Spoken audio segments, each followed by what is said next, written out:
And if you don't know, you won't know. You inside the GGN News Network with your host with the most, Nemo Hoes, aka Finding Nemo, and my very, very special guest, Mr. Metta World Peace, aka Ron Artest. And we just chopping up game and doing what we do and just spreading love, because that's what it's all about.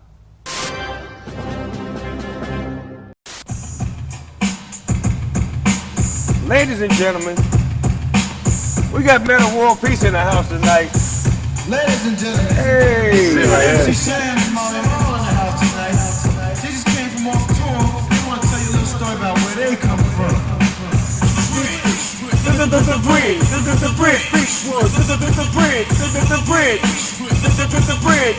bridge. You love to hear the story again and again of how it all got started way back when. The monument is right in your face, so sit and listen for a while to the name of the place. 4 bars. Hey, 4 bars. Hey, 4 bars is enough. 4 bars back then? Man, please, MC Sham was hard. That's all it took was 4 bars to get to the punch. The punch was the bridge, you know what I'm saying? I'm from Eastside Long Beach. When that song came out, it touched me way out here in California to where we felt like we was from the bridge. We understood what he was saying and what he was going through, because it was a cold moment. When you heard that record for the first time, how did it make you feel being from Queens? But it was like, at that point I was like a young kid, so I didn't really know anything about like music, hood, ghetto. I just knew about being home, being on punishment. I didn't really even know where I was growing up at until I was like 13, 14. I didn't even know how to use the word thun. Like I used to go outside, I was like, people like thun, I didn't even know how to use it, you know, like I felt weird. And then after a while, I started to learn how to use the lingo, and I started to learn like who was Mobb Deep and Nas, because I was always into like old school, like Marvin Gaye. I never listened to rap at all until I went outside, and then like all my friends is like, yo, you don't know Mobb Deep? Like, no. So your parents played old school music? Yeah, all old school. But that's how I am. I grew up on old school music too. I just so happened to make rap, but the old school music, it felt better. So now, as you a full-grown man, do you still listen to the old school music? Yeah, all I listen to now really is like 1920s, 1900s music. For real, you mean like that, the jazz, like when they in the old room and you hear them singing like that? Yeah, like old room, one instrument, Alberta Hunter. Alberta Hunter, that's her name? Yeah, Alberta Hunter's amazing. Like, she's my favorite. Bing Crosby, a lot you, of Victoria's. You went back with Bing Crosby. Yeah. It's my favorite music. And what era is that, the 1920s? 1920s, 1900s.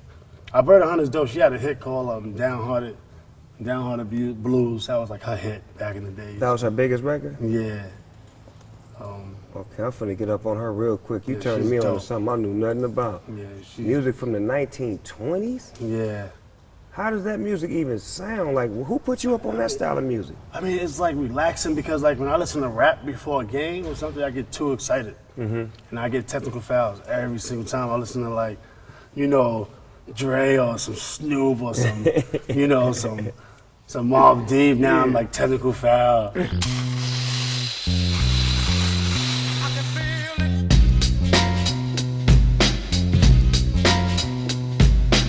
Creep with me as I crawl through the hood, maniac, lunatic, calling Snoop Eastwood, kicking dust as I bust fuck peace.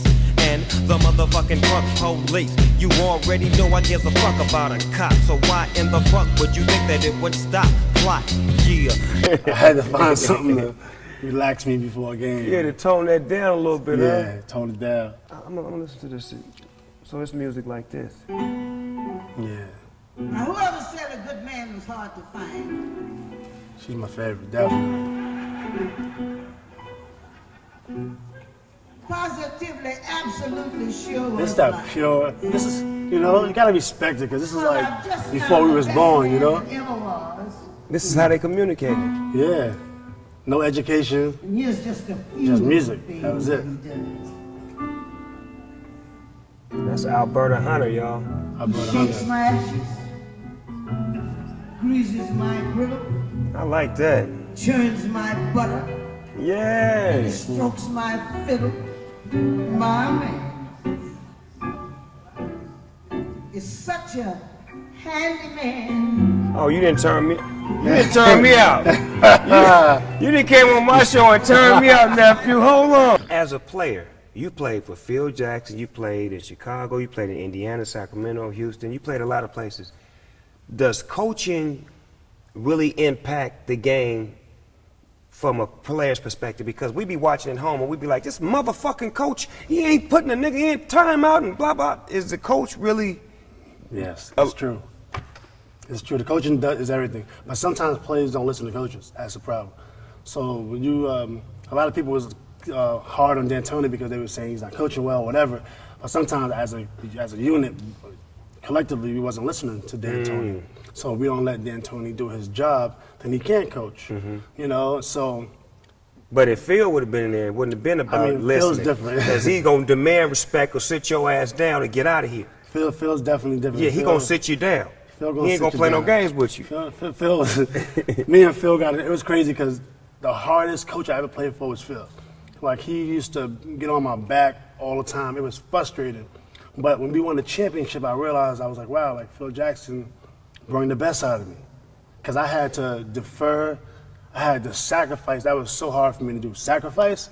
Yeah. And Phil made it make sense. Sacrifice and he's gonna win your championship. I'm like, wow. It's gonna get you what you need. Yeah, definitely. To establish your greatness and your legacy as a great basketball player, you have to get this last piece. And I know how to get you to that piece, but you gotta listen. Yeah. You gotta Even listen. if it's gonna hurt you, it's Yeah. gonna make you feel like it ain't right. At the end of the day, you're gonna have that thing on, Yeah, you're gonna have and that you're gonna thing. feel good about yourself. Yeah. So Phil was probably the best coach you ever played for. It's funny. I think Rick Carlisle was the best coach I ever had. Carlisle, he was with you. Dallas, in in Indiana. Dallas. I think he was one of the best coaches I ever played for. He's a great coach, and I think he ranks up there with Phil Jackson. And that's a really bold statement to say.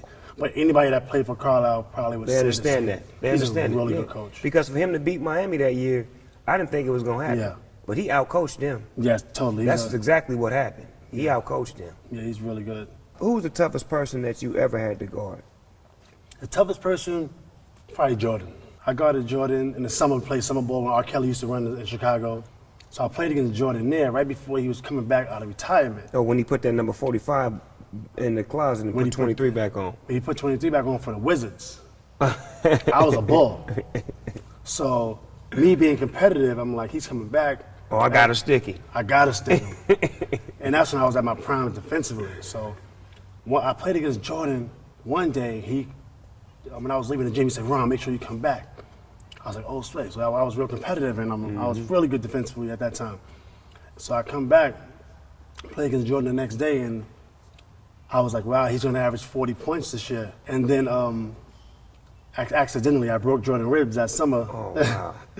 we was tussling in the post, and I broke his ribs, and then so he had to take 3 months off, and he came back that year and averaged 25 points, and he was like 39 or 40, and I'm like, I felt bad because he's my idol, so I was home that whole day. I was like in bed, really like a lot of sorrow, and then Jordan called me. He heard I was like felt a little bad, and he says, "Yo, Ron, don't worry about it. It was an accident, and don't worry about it." So I got the call. I was like, "Wow!" I spoke to MJ on the phone, but I was a little bit down because he was going to average 35 points that year, and he only averaged 25, which was amazing. It was like top 5 scoring, and he had to take time off just to heal, so he wasn't like his legs wasn't under him. So I felt really bad about that season. I just came.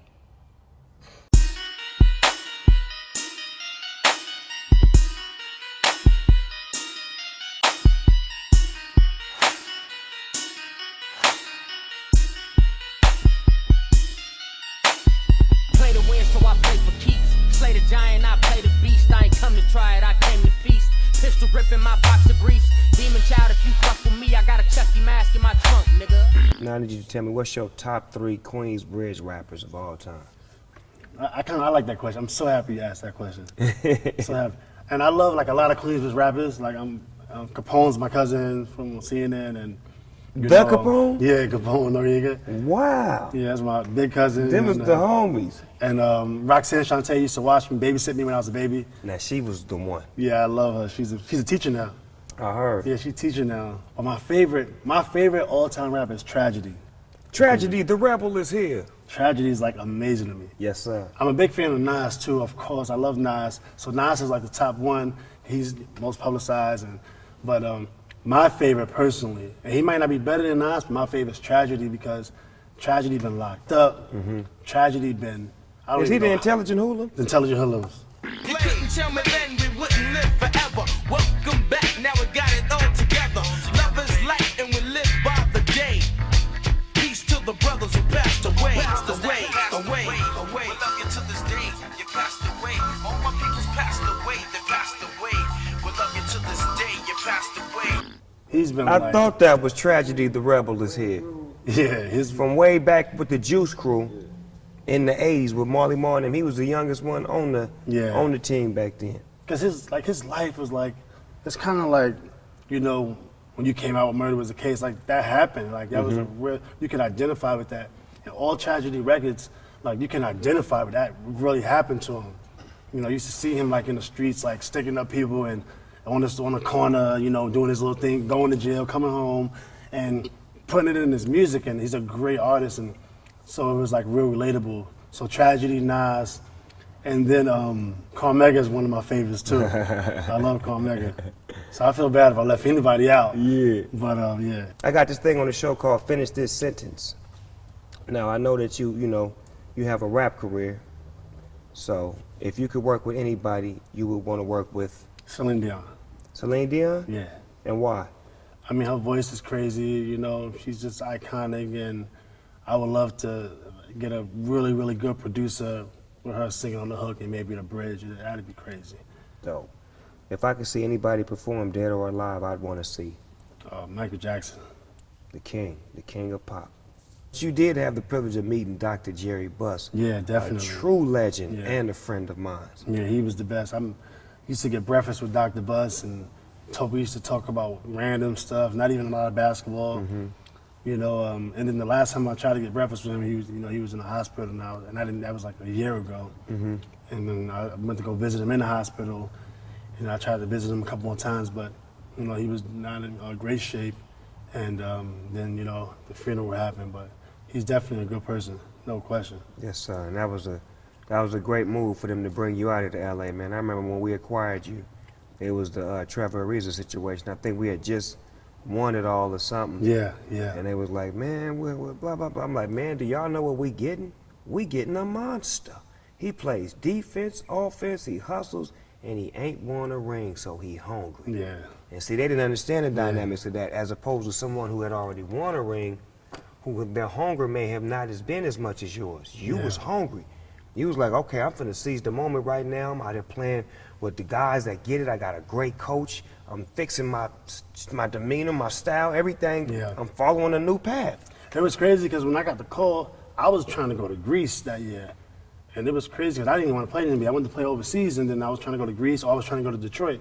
Guys wanted to do something different, and then I was at SLS Hotel, me and my boy, and I get a call from my agent. He was like, he wants you to be a Laker.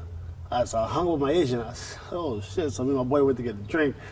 I said, what do you think? He said, man, you need to go to LA. I called my agent and make it happen the next day.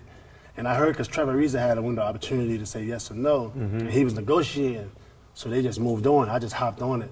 Yeah. I ain't even negotiate. I said, give me whatever. And they just gave me whatever. I said, yeah, let's do it. Tune in next week, same dog channel, same dog time, GGN News Network. On behalf of my special guest, Mr. Metta World Peace and the Archbishop Don Mazyck Wand, I am Finding Nemo, a.k.a. Nemo Hose, and this is the GGN News Network, and we out. What up, though? This Big Snoop Dogg, a.k.a. Snoop Lion, a.k.a. Nemo Hose, and I want y'all to subscribe right here. Hit that button right there to subscribe, and if you want to check out the old videos like that one right there, that one right there, or that one right there, or that one right there, or maybe that one, or that one. Check them out over and over again. GGN coming at you. And be sure to subscribe right there. Let's go.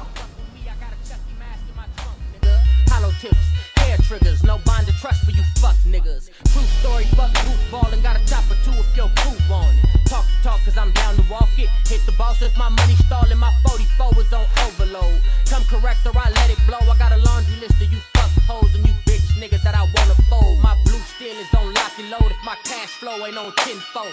Pay me mines of your body armor, see chopper bullets like Chris Dorners. Church, preach, tabernacle.